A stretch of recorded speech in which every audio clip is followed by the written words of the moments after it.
My son is starting elementary school. In celebration, my dad suggested we go to a fancy restaurant. I'm Kate. I turned 40 this year. Our family lives together me, my husband, and my dad, Randall, and my mom, Nancy. My husband, Jason, is 42. We have two kids our son, Poder, who is 6 and starting elementary school in September, and his little sister, Effie, who is 3. It's rare these days, but we're a bustling 3-generation family of 6. I was thrilled to hear that a branch of the famous restaurant Arva had opened nearby. Arva is a renowned Michelin-starred restaurant. This new branch is just a 20-minute drive from our house. I had always wanted to go, but we usually ended up at our regular diner. It took something special like this celebration to get a chance to dine there. I've been excited for about a week. Jason, who was more reserved, just smiles wryly at me. He's not one to make a fuss. He doesn't say it every time, but whose celebration is it anyway? I guess that's what he was thinking. I know, but it's fine. I was ecstatic to the point where I think Poder's celebration is my celebration. Poder's food is my food. Then the day arrived. Entering the doors of Arva, I was full of anticipation. We have a reservation for 6. Dad spoke up.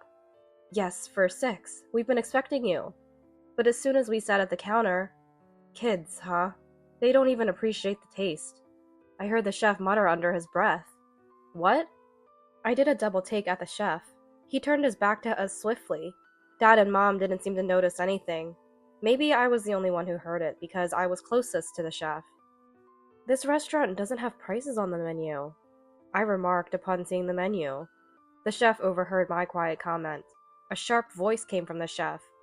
Our prices are based on the current market. If you have good eyes, you should be able to guess, he said loudly. Everyone at the counter started looking at us. I was embarrassed. I had never been to such a fancy place. But then Dad said, Then chef, we'll leave it to you. And he turned to me and said, Don't worry if you're not used to it. It's a celebration for our grandson, so eat your fill. He tapped his wallet. I'll handle the bill. The chef smirked at that, but I didn't miss it. His earlier muttering, the snide remark, and now this attitude. It didn't feel right. But Dad, seemingly oblivious, continued. Just remember to say when you've had enough, or they'll keep bringing more. I didn't know that rule. I've only ever really been at rather casual places, so I felt embarrassed. But what happened next was strange. For our family, they only brought out mac and cheese and french fries, over and over again. Is this their recommendation? Other customers were getting salads and main dishes. I love french fries! The kids were happy, but I still felt uneasy. After the third round of mac and cheese and french fries, We're done, let's have the bill, Dad said calmly. I've never seen him angry. You'd expect someone to get mad over just mac and cheese and french fries, but he was planning to leave peacefully. Here you go. Looking at the bill, I turned white. $600? For just mac and cheese and french fries? Can we see the itemized bill? I had to ask. The chef, with a look of disdain, said, I told you, it's based on the current market price. Current market prices for mac and cheese and french fries? Plus water and juice? I argued back, furious at the absurd price. But even then, look, this isn't like the french fries you eat at McDonald's, the chef said arrogantly, making presumptuous comments. Then show me the details right now, not in the form of a receipt or anything. I get it, you've been mocking me. I confronted the chef, almost grabbing him by the collar. Just wait, I'll pay for it, so you don't have to worry. Dad said so, but I replied, No! With $600, do you know how many times we could have had steak or seafood at a diner? Then, the chef, looking annoyed, began to write something down. When I saw the detailed bill he wrote, my anger only grew. $50 for french fries. $65 for mac and cheese. But what shocked me even more was $20 for a glass of water? That was it. However, the chef said nonchalantly, charging $20 for a glass of water is common sense. No customers have ever complained about it. That means you all don't fit in here. It's obvious when you bring kids. If you don't like it, don't come. Poor people. After saying that, the chef intimidated us with his chest and pushed us out of the restaurant. "We'll pay for what we ate," Dad said, pulling out the credit card from his wallet. The chef snatched it roughly, without a word of thanks, and closed the door. "Grandpa, thank you! The french fries were delicious." "Me too, the mac and cheese was good," the kids said. Dad narrowed his eyes. "That's good, but I feel bad for you guys," I said. "It's not your fault, Dad. That guy was the problem," still in an angry tone. Jason, being timid, said, "I'm really okay with just the french fries. Tomorrow's Sunday. Let's reset and go to another restaurant," Dad suggested. "What? But after spending $600? I protested. "Don't worry. I properly want to celebrate my grandkids, and you've done well raising them to this point. It's also a thank you for that," Dad replied. But then, Dad turning his back to us, muttering, "That brat. Don't get cocky." I couldn't help but overhear. We ended up going to another restaurant the next day. This time, it was a place Dad was familiar with, so I felt relieved. That's because I'll talk about that a bit later. To the kids, "We wanted to eat seafood and such, so let's go again," I said. "Can't miss seafood and steak," they began. So 2 consecutive days weren't a problem. When we got to the restaurant, "Randall, long time no see," Dad was greeted. "Hi, Osbert, long time. Let's go to the chef's choice today. Start with seafood for the grandkids," Dad said, unfolding a napkin. "The seafood will be seasonal, the best for your grandchildren. Maybe salmon for this time of year," the chef Osbert said cheerfully. When people talk about what they love, they become eloquent. This chef was exactly that. He happily talked about the deliciousness of seasonal items. Listening to him made us happy too. A stark contrast to yesterday. And the seafood brought to our table. Delicious! It has a subtle sweetness. What was used in the cooking? The seafood salad, with its dressing, was a perfect match. Refreshing, yet rich. It wouldn't be an exaggeration to call it the best food of the season.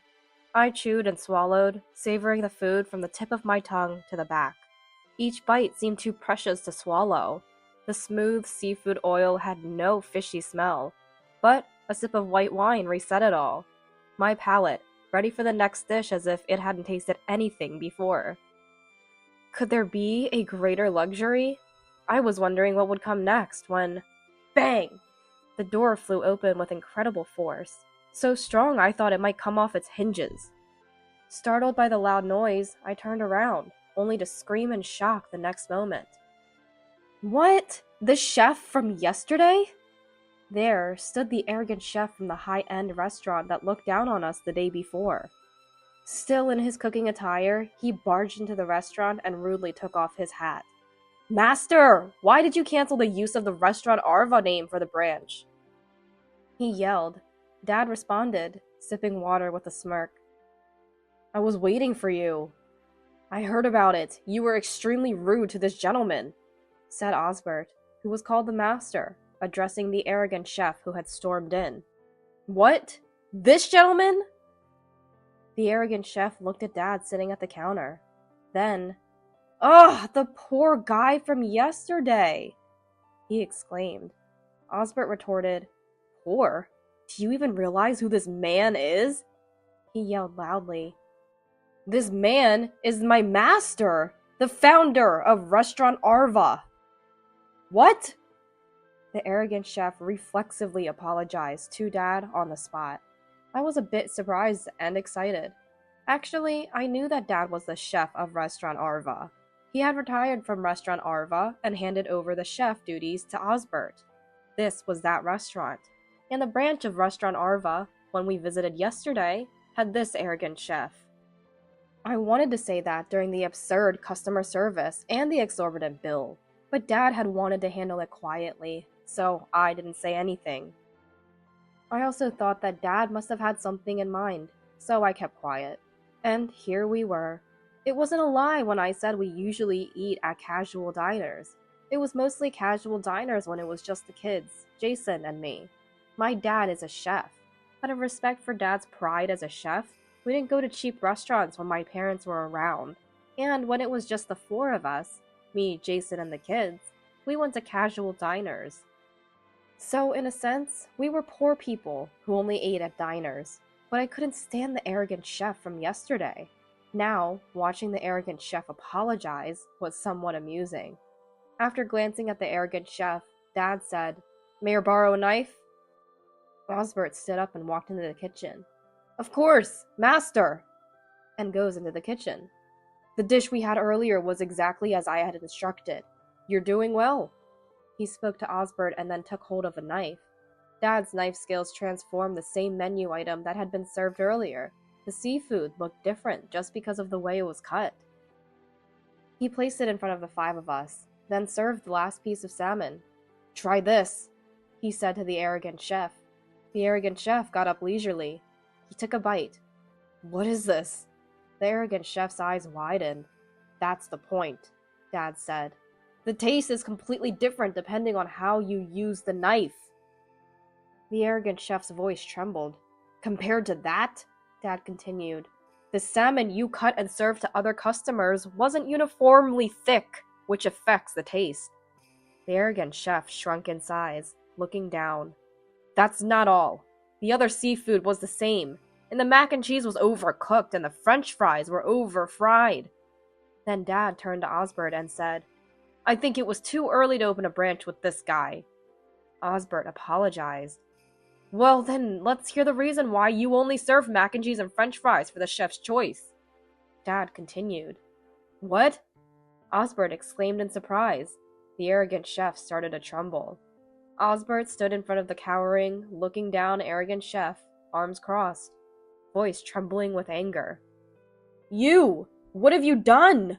Mac and cheese and french fries for the chef's choice?" "That's not all."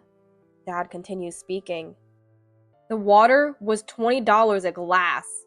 $20? The chef's voice cracked. Osbert's voice cracked. Then the arrogant chef began making excuses. His explanation was so outrageous that everyone present was stunned. "At first, I didn't want to bother with small change, so I made water current market price to make it an even $100 bill." "What?" Jason and I exclaimed in unison. "So if the bill was $90, you'd charge $10 for water, and if it was $20, you'd charge $80 for water?" Jason asked unusually. "Current market price." "That's the most ridiculous current market price ever!" Osbert yelled. "So it was $20 this time," Dad said. "Honestly, for office workers, they become repeat customers. But families, especially with small children and elderly, only come for special occasions, so we can't expect repeats." The arrogant chef started. To this, "There's no such business strategy." Even Dad, who was usually calm, got angry. "Listen, a business strategy is something you talk about after you've properly delivered your services. Current market price is a proud pricing for the freshness of fish, visible to the eye. Don't misuse it for trivial accounting conveniences. And you haven't even reached the level of skill to cook them properly. Customers are equal. They pay and look forward to their meal, no matter the day or time. Don't presume to scrutinize them." Dad rarely got this angry or spoke this much. I think his chef's pride made him do it. The arrogant chef was cowed and looking down. After a stern lecture, "What are you going to do about him?" Dad asked Osbert, and then he said, "You do understand," to the still looking down arrogant chef. "You are forbidden to use the restaurant Arva name," Osbert said.